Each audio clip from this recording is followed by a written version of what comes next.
Buffalo Bills are 4-1 and Josh Allen is once again in the MVP race. The Bills beat the Rams, the Titans, the Ravens and the Steelers so far. The only team they've lost to is the Miami Dolphins, who are now down to their third string quarterback. In other words, the Bills are in a great position.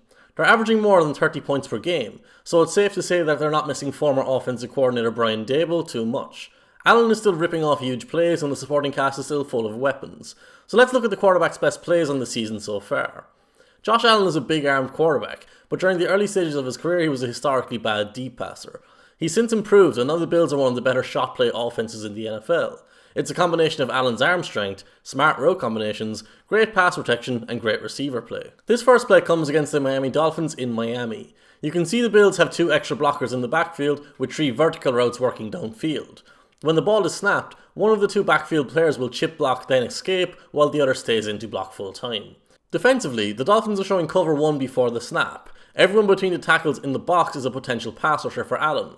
When the ball is snapped, Allen takes a deep drop, but there's a blown protection, which leads to 2 pass rushers converging on him at the top of his drop. The ball has to come out right now. Allen has nowhere to run, and even if he did, when we switch to the end zone angle, we can see there was a spy defender on him in the middle of the field. There isn't an easy throw for him to get the ball out here, so Allen is forced to throw to his crossing route while wilting backwards against the arriving pressure. Stefon Diggs is always liable to get a step on the defender covering him, and he does so again on this occasion. Allen's pass is perfectly placed into a tight window for the big gain. Diggs makes the catch and continues across the field. He's not thrown back into the defender or led too far over the sideline. The big arm helped Allen there because wilting backwards should have caused the ball to float more. It should have been a less accurate pass because of his technique. That would have led to an interception opportunity for the safety coming over the top, but instead he controlled his arm strength and got the maximum value that he can from it. Against the Rams in week 1, we see another shot play design, but this time it's with 4 receivers spread across the field running vertical routes. You can see in the design that the receivers aren't just running straight downfield. There's actually a bit of nuance and thought into how they're going to get open. The defense is playing cover 3, with the single high safety cheating to the narrow side of the field where Stefon Diggs is lined up. Diggs will warp what coverage a defense has to play on occasion, which is partly why you see Gabriel Davis finding space so easily this season so far. When the ball is snapped, Allen hits the top of his drop but doesn't have anything coming open early in the play. He senses the pressure coming from his left tackle, and while his reaction is a bit premature, it ultimately works out in his favour as he escapes through the running lane into the right flat. Again, you can see how Allen's arm strength opens opportunities that aren't there for other quarterbacks. He somehow slings the ball 55 yards downfield without stopping to set his feet. His ball carries velocity from start to finish, so Jalen Ramsey can't recover to undercut it before it reaches the receiver. Ramsey is trying to bait Allen into this throw. More often than not, he'll get an interception by doing so, but Allen has the arm strength to push the ball past him. Maybe 1, 2, 3, maybe 4 at a stretch quarterbacks in the NFL can all make this throw. So from Ramsey's point of view, it's a risk, but a calculated risk. It just didn't work out for him on this occasion. Against the Pittsburgh Steelers on Sunday, Allen connected with Gabriel for a 98-yard touchdown and another deep throw. This play design is similar to the first play we looked at. We've got 2 eligible receivers in the backfield and 3 receivers running isolated vertical routes downfield. The Steelers defense makes the same mistake as Ramsey did. It's 3rd and 10, the Bills are on their own goal line. There's no reason for the Steelers safeties to be aggressive and high upfield here, but because the wind is at their backs, they assume Allen won't be able to throw the ball past them or over their heads. When the ball is snapped, you see both safeties run sideways. They don't drop deep to gain depth. This essentially nullifies them in the play. What we're left with is Gabriel Davis at the bottom of the screen in a straight sprint race with the cornerback covering him on the outside. Davis is winning that race from very early in the route. Allen gets good protection in the pocket but moves himself into a hit after releasing the ball. He may have made that movement to make sure he put enough on the throw to reach Davis downfield. In normal conditions, this is a fairly simple deep completion, but in the wind it needed all of his arm strength, and maybe that momentum that he generated by moving forward in the pocket. Davis may be the number 2 receiver on this team, but he has all the qualities of a number 1 receiver for most teams. You see that in how easily he adjusts to the ball and then escapes downfield for the touchdown. Going back to the Rams game, we get another opportunity to see Allen connect with Davis when he's open downfield. Davis is in the stack at the bottom of the screen. He's streaking downfield while his teammate runs a crossing route that will occupy the safety on that side of the field. When the ball is snapped, the Rams rotate into a blitz. It's perfectly picked up with the running back complementing his offensive line in the middle. With the blitz handled, Davis is now facing a cornerback one-on-one with no safety help. Allen sees this and leads him to the middle of the field with his pass. Davis actually had a step on the defender and could have been led to the end zone instead. Still, it's a huge gain and sets the Bills up in the red zone. If we go back to the end zone angle to get a closer look at the pass rush, we can see how Aaron Donald attempted to bend the edge and was battled by Deion Dawkins. Dawkins pushes Donald when he attempts to disengage, which prevents him from getting near Allen. The interior rush was actually closer to Allen than Donald, even though it might not look like it from that end zone angle. It's rare that Donald gets handled one-on-one in space as easily as this. This play against the Tennessee Titans will give us an even clearer example of how Stefon Diggs can impact a defense without touching the ball. Diggs is lined up at the bottom of the screen. He's on the wide side of the field. Jake Kumerow is at the top of the screen, alone on the narrow side of the field. All we really need to do here is look at the safety rotation. Kevin Byard rotates down on Kumerow's side of the field. The safety who rotates deep does so on Diggs' side of the field, but he doesn't go to the middle of the field. He doesn't move to the middle, so he's not a factor against Kumerow. Diggs has 3 defenders in his vicinity. Kumerow has already beaten press coverage and the only defender in position to cover him. Allen sees Kumerow and he sees the space he can lay the ball into in front of him. Similar to Davis against the Rams, Kumerow could have possibly been looking towards the end zone if led in that direction, but it's still a good throw from Allen for another big play.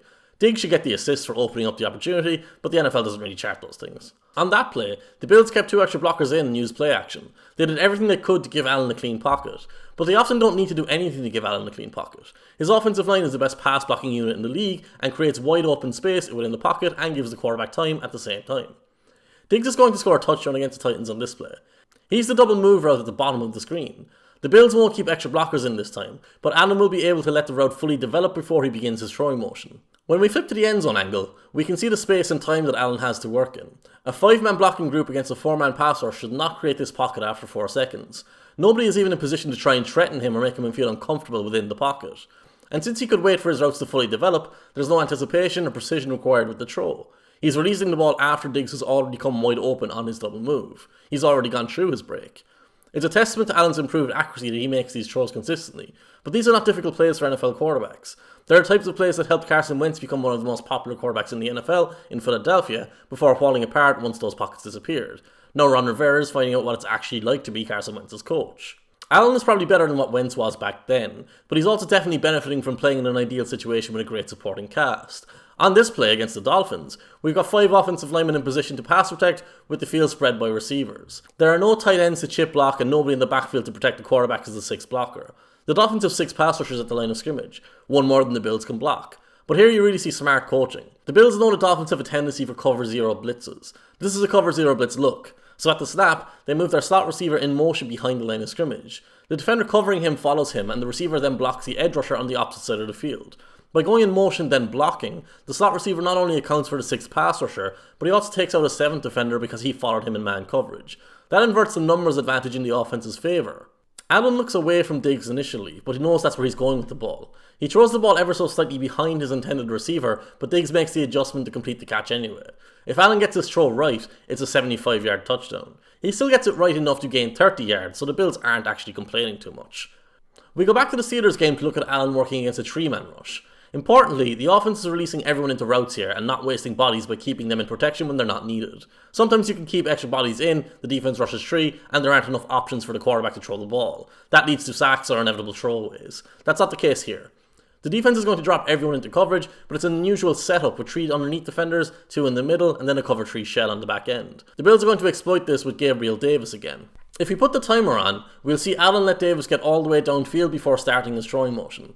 Davis is again splitting 2 defenders to the point he creates a 1-on-1 with the safety. That's a race he's going to win easily. The end zone angle reveals that Allen is essentially playing 7-on-7. It's one thing to use a 3-man rush and sacrifice some of your pass rush. It's another thing altogether to have no pass rush at all from that 3-man rush. It makes life too easy for the quarterback. Allen takes advantage of the free shot by dropping a perfectly thrown pass over Davis's shoulder. The receiver is being held by the safety, so he can only use one hand to bring the ball in. It's an astonishingly good catch on a perfectly thrown ball. That's not to say Allen doesn't make plays against pressure. On this play against the Titans, we're going to see a slow developing route combination off of play action against the defense when they rotate into a cover 2 shell after the snap. The space here is between the 2 safeties, and the offense has vertical releases to outside, holding them in wide positions. The end zone angle shows us that Allen has pressure arriving from his right side, so he hastens his process to get the ball out and rips it into his receiver so that it arrives perfectly equidistant between the 2 safeties. The receiver even has time to protect himself by getting to the ground. Against the Baltimore Ravens, we see the Bills use motion at the snap with 2 vertical releases downfield. Allen looks left for his 2 receivers on that side. His skinny post is running into a crowd, while he can see the linebacker sprinting into the flat to cover his outlet there. All of the space is on the opposite side of the field. If Allen turns and dumps the ball off, he has an easy completion and probably a first down gain after the catch. But he's more aggressive than that.